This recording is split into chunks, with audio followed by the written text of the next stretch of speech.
Hola, me llamo Saray, soy profesora del Colegio de Joan Maragall y hoy os voy a hablar de los nutrientes en una dieta equilibrada. Antes de empezar a hablar de los nutrientes, me gustaría recalcar que se tiene que tener en cuenta algunos factores antes de hacer una dieta equilibrada. Por una parte, los hábitos antiguos y los nuevos.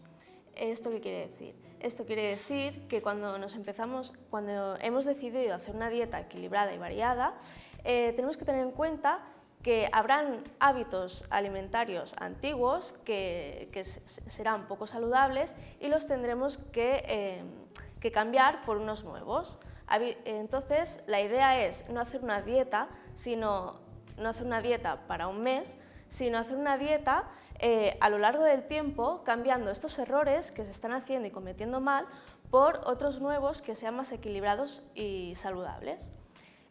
Otro aspecto a tener en cuenta es el tiempo.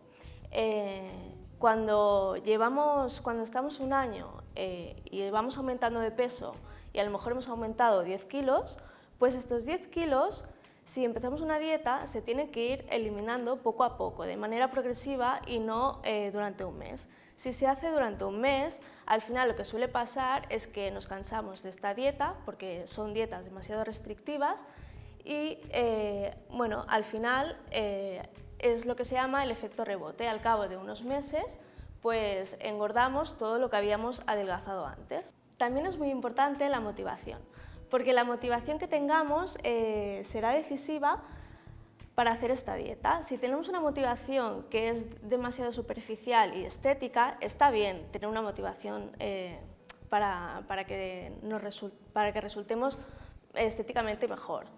Pero lo importante de hacer una dieta equilibrada, la motivación que deberíamos tener es una motivación basada en la salud, porque al final la alimentación influye mucho en la salud de nuestro organismo.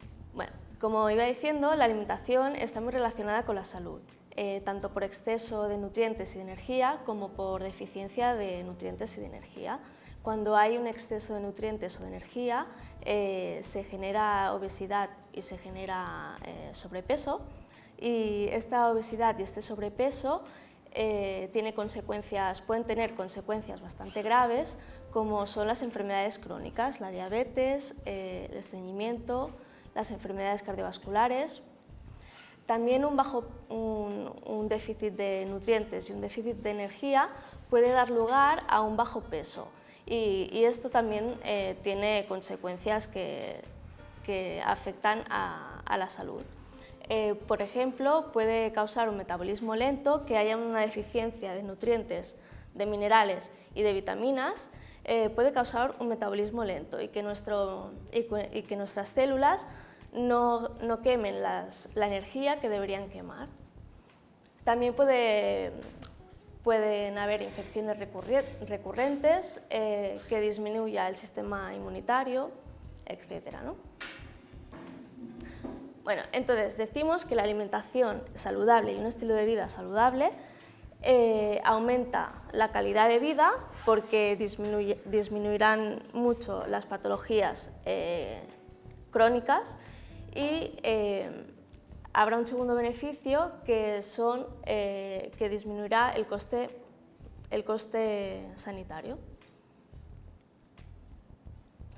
Bueno, entonces, ¿qué nutrientes se necesitan para hacer una dieta equilibrada? Primero tenemos los macronutrientes, que son los hidratos de carbono, los lípidos y las proteínas. Y después tenemos los micronutrientes, que son las vitaminas y los minerales. Como macronutrientes vamos a empezar a hablar de los hidratos de carbono. Los hidratos de carbono también se llaman glúcidos o también se llaman farináceos o cereales. Están en la base de la pirámide nutricional, y la SEN, la Sociedad Española de Nutrición Comunitaria, nos recomienda entre 4 y 6 raciones de estos cereales, hidratos de carbono. ¿Qué alimentos contienen hidratos de carbono? Pues son la pasta, la patata, las legumbres, el arroz integral, el pan integral. De estos hidratos de carbono, Hay muchas clasificaciones, pero la más importante y la que está más vigente es la clasificación desde el punto de vista del índice glucémico. Hay hidratos de carbono de índice glucémico bajo y hay hidratos de carbono de índice glucémico alto. ¿Qué importancia tiene esto? Lo importante del índice glucémico de los alimentos es que cuando los ingerimos, si yo por ejemplo ingiero 50 gramos de hidratos de carbono de índice glucémico alto, que son los azúcares simples, estos ya están parcialmente digeridos. Entonces, como no necesitan hacer la digestión, irán directamente al estómago y en el estómago irán directamente al intestino delgado para absorberse. Estos hidratos de carbono se absorberán muy rápidamente y irán todos a la sangre, al torrente sanguíneo. Si yo, por ejemplo, durante las 3 o 4 próximas horas necesito 50 gramos de hidratos de carbono, pues estos 50 gramos, como son azúcares simples y no necesito tanta cantidad en este momento, a lo mejor solo necesito 10, el resto irá a parar en forma de tejido adiposo, en forma de grasas. En cambio, si comemos hidratos de carbono de índice glucémico bajo, que son los hidratos de carbono complejos, estos 50 gramos, si yo por ejemplo necesito 50 gramos durante las 3-4 próximas horas, estos 50 gramos irán a parar al sistema, al estómago, y en el estómago se irán digiriendo poco a poco.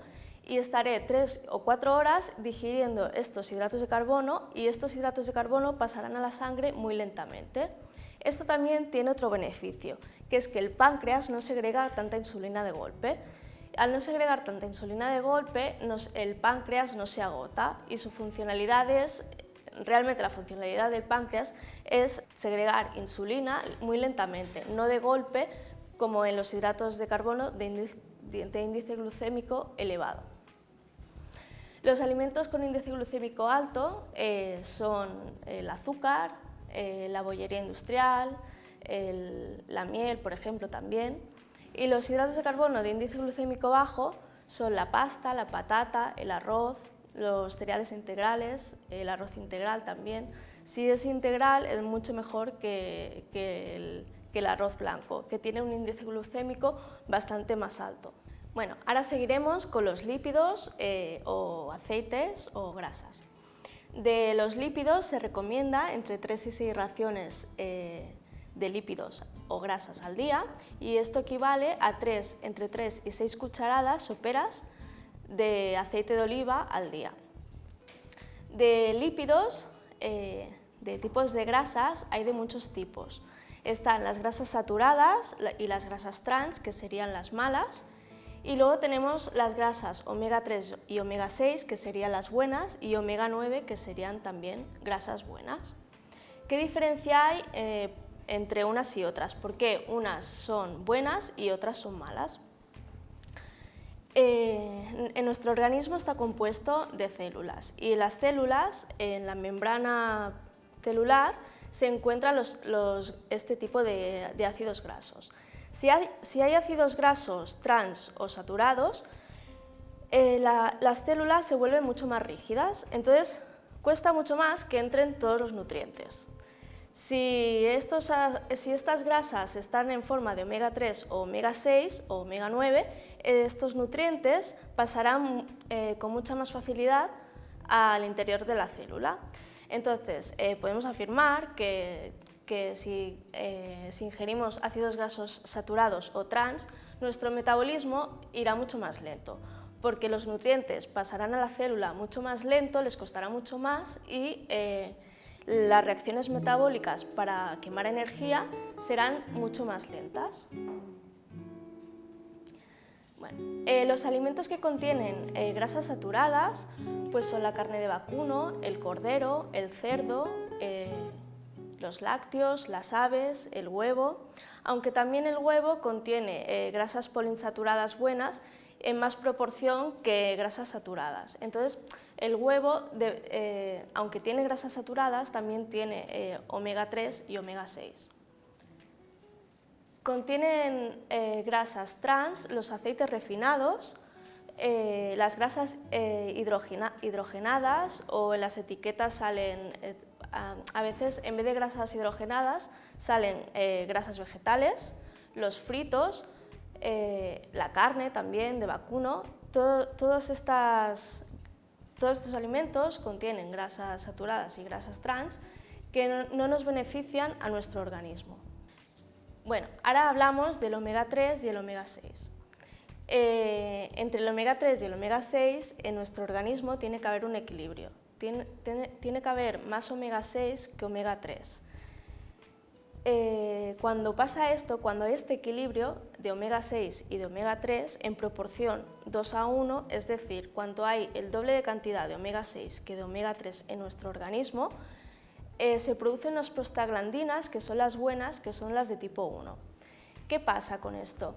Que estas prostaglandinas en nuestro sistema van a reforzar la inmunidad. Nos refuerza la inmunidad, además son vasodilatadoras, reduce la coagulación sanguínea y son antiinflamatorias. Pero cuando hay un desequilibrio muy grande entre estos dos omegas, entre el omega 6 y el omega 3, se producen prostaglandinas del tipo 2. Estas prostaglandinas hacen todo lo contrario, deprimen la inmunidad, son vasoconstrictoras, aumentan la coagulación y son inflamatorias. Entonces, la importancia de esto es que en nuestra sociedad actual consumimos mucho más omega 6 que omega 3. La diferencia es tan grande que las recomendaciones actuales son que consumamos mucho más omega 3 que omega 6 para que este equilibrio se iguale y se produzcan prostaglandinas buenas, que son las del tipo 1. Vale. ¿Qué alimentos contienen omega 6? Pues hay muchos. Los aceites de girasol de primera presión, aceites de trigo, de sésamo, la soja, las semillas de calabaza, los aceites de borraja y de onagra. Productos derivados de este tipo de grasas, como son la bollería, la pastelería, las galletas, las patatas, las salsas hechas con frituras con aceite de oliva, la margarina, el chocolate, los helados. De este tipo de grasas hay muchos alimentos. En cambio, de omega 3 hay menos alimentos. ¿Qué alimentos contienen omega 3? Los pescados azules, los mariscos y algunos frutos secos como las nueces. Entonces, de estos alimentos deberíamos consumir en cantidades más grandes. Bueno, y luego hablamos del omega 9, que es el ácido oleico, y el ácido oleico se encuentra mayoritariamente en el aceite de oliva. El ácido oleico lo que hace es reducir el colesterol malo, el colesterol total, y además mejora la tensión arterial en el organismo.